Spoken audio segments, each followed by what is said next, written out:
Good morning my dear students. आज के इस वीडियो में हम लोग राइबोन्यूक्लिक एसिड अर्थात RNA के संबंध में अध्ययन करेंगे। प्रीवियस वीडियो में हमने आपको बताया है कि न्यूक्लिक एसिड दो तरह के होते हैं, DNA और RNA। DNA अर्थात डीऑक्सीराइबोन्यूक्लिक एसिड और RNA अर्थात राइबोन्यूक्लिक एसिड। DNA यूकैरियोटिक कोशिकाओं के केंद्रक द्रव्य में पाया जाता है, परंतु RNA कोशिका द्रव्य में पाया जाता है।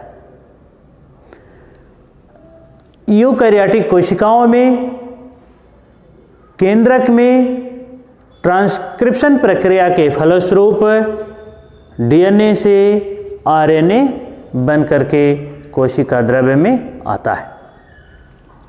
ऐसे जंतु अथवा वनस्पतियां जिनमें यूकैरियोटिक कोशिकाएं पाई जाती हैं, उनमें DNA एक आनुवंशिक पदार्थ है, जबकि RNA एक आनुवंशिक सूचना वाहक है।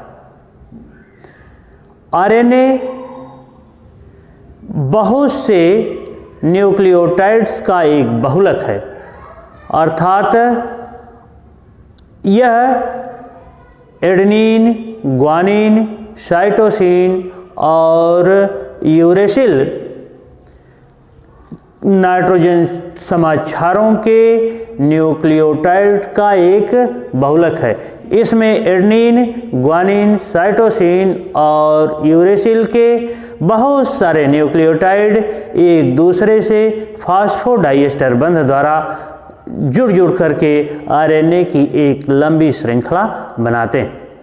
किसी भी न्यूक्लियोटाइड में कुल 3 प्रकार के पदार्थ होते हैं। जैसे मैं यहाँ बात कर रहा हूँ RNA की, तो RNA में एडेनिन, ग्वानिन, साइटोसिन और यूरेसिल नामक नाइट्रोजन क्षार होंगे। राइबोज पेंटोज शुगर होगी और एक फास्फेट ग्रुप होगा। मैं बात कर लेता हूँ आज RNA के बहुत सारे न्यूक्लियोटाइड्स के संबंध में।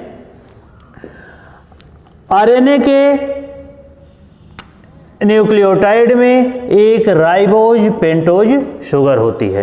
राइबोज पेंटोज शुगर यह 5 कार्बन वाली शर्कराएं हैं, जिसमें कार्बन परमाणुओं की संख्या 5 होती है।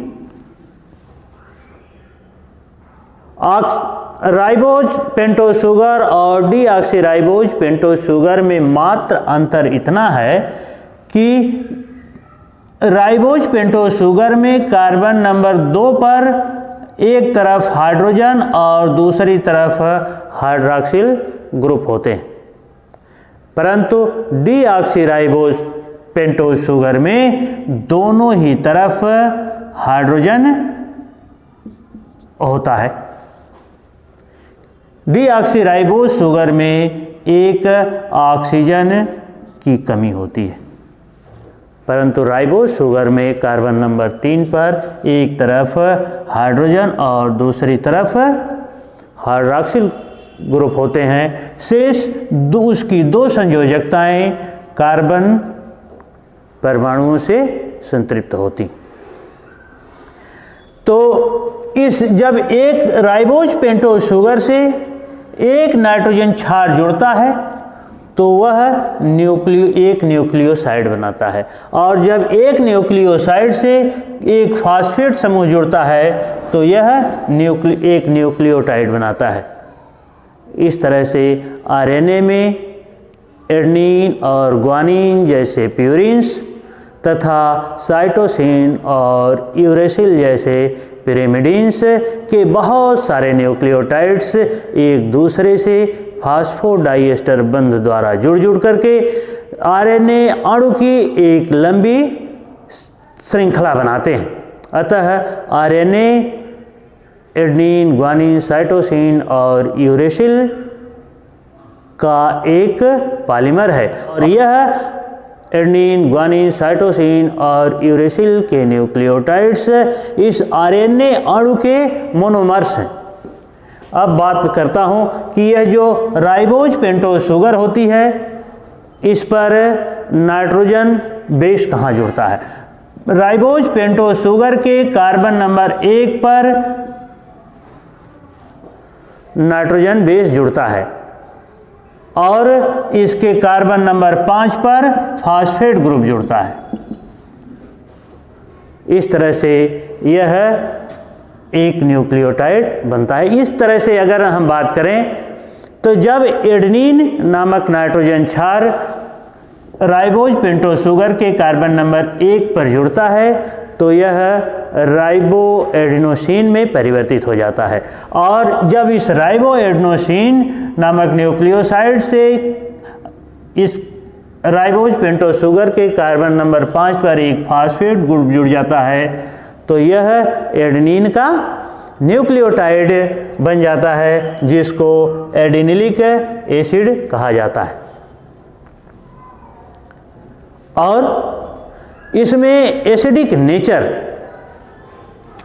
इसी फास्फेट ग्रुप पर उपस्थित आयंस के कारण होता है। इस तरह से एडेनिन के न्यूक्लियोटाइड्स एडेनिलिक एसिड कहलाते हैं। ठीक उसी प्रकार से कार्बन नंबर 1 पर जब ग्वानिन जुड़ जाता है और राइबोज पेंटोज शुगर के कार्बन नंबर 5 पर जब फास्फेट ग्रुप जुड़ जाता है तो यह ग्वानिन का न्यूक्लियोटाइड कहलाता है, जिसको ग्वानिलिक एसिड कहा जाता है। ठीक इसी प्रकार से जब राइबोज पेंटोज शुगर के कार्बन नंबर 1 पर साइटोसिन और राइबोज पेंटोज शुगर के कार्बन नंबर 5 पर फास्फेट अणु जुड़ता है तो यह साइटोसिन का न्यूक्लियोटाइड बन जाता है और उसे साइटेडिलिक एसिड कहा जाता है। ठीक इसी प्रकार से जब राइबोज पेंटोज शुगर के कार्बन नंबर 1 पर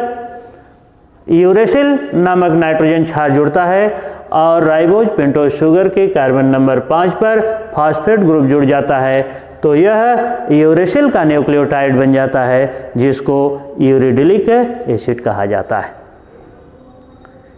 इस तरह के बहुत सारे न्यूक्लियोटाइड्स सर्वप्रथम बनते हैं, यानी एडेनिन, ग्वानिन, साइटोसिन और यूरेसिल के बहुत सारे न्यूक्लियोटाइड्स पहले बनते हैं, लेकिन जब यह फास्फोडाइएस्टर बंध द्वारा जुड़ करके आरएनए की श्रृंखला बनाने होते हैं, उसके पहले ही राइबोज पेंटोज शुगर के कार्बन नंबर 5 पर फास्फेट के 2 अतिरिक्त अणु भी जुड़ जाते हैं। इस तरह से राइबोज पेंटोज शुगर के कार्बन नंबर 5 पर कुल फास्फेट के 3 अणु जुड़ जाते हैं। इस तरह से उस न्यूक्लियोटाइड का ट्राइफॉस्फेट बन जाता है। जैसे उदाहरण के तौर पर यदि लिया जाए तो कि यहाँ यदि एडेनिन का न्यूक्लियोटाइड बनना है तो सर्वप्रथम वह एडेनिलिक ट्राइफॉस्फेट बनता है, यानी एडेनिन जिस राइबोज पेंटोज शुगर से जुड़ा है उसके कार्बन नंबर 5 पर फास्फेट के 3 अणु जुड़ करके इसका ट्राइफॉस्फेट बनाते हैं। ठीक इसी प्रकार से ग्वानिन और साइटोसिन तथा यूरेसिल के भी ट्राइफॉस्फेट सर्वप्रथम बनते हैं, लेकिन जब वह एक दूसरे से फास्फोडाइएस्टर बंध द्वारा जुड़ने होते हैं उस समय इसके शेष 2 फास्फेट ग्रुप पाइरोफॉस्फेट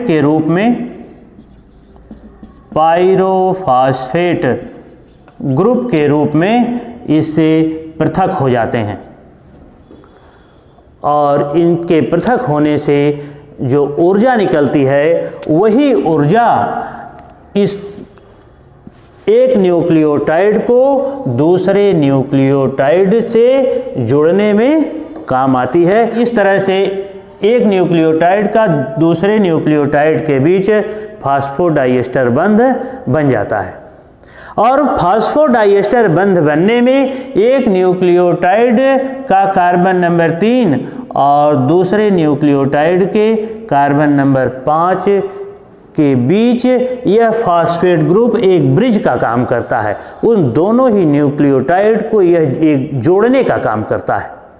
इस तरह से आरएनए अणु की एक लंबी श्रृंखला बन जाती है। चाहे जितनी भी लंबी श्रृंखला इस आरएनए सूत्र की बन जाए, उसके एक छोर पर सदैव कार्बन नंबर 5 खाली रहता है, दूसरे छोर पर सदैव कार्बन नंबर 3 खाली रहता है। दूसरे छोर पर सदैव कार्बन नंबर 3 खाली रहता है। इस तरह से आरएनए का यह जो लंबा सूत्र बनता है, आरएनए का यह जो पॉलीन्यूक्लियोटाइड बनता है, वह 5 प्राइम 3 प्राइम डायरेक्शन में होता है। अब मैं यह बताऊं आपको कि जो आरएनए होता है उसमें एडेनिन, ग्वानिन, साइटोसिन और यूरेसिल के कितने न्यूक्लियोटाइड्स होते हैं। आरएनए में एडेनिन, ग्वानिन, साइटोसिन और यूरेसिल के न्यूक्लियोटाइड्स की संख्या कम से कम 70 और अधिक से अधिक 12,000 होती है। यानी आरएनए में न्यूक्लियोटाइड्स की संख्या 70 से 12,000 तक होती है। अब नेक्स्ट वीडियो में हम लोग टाइप्स ऑफ आरएनए अर्थात आरएनए के प्रकार के संबंध में अध्ययन करेंगे। Thank you.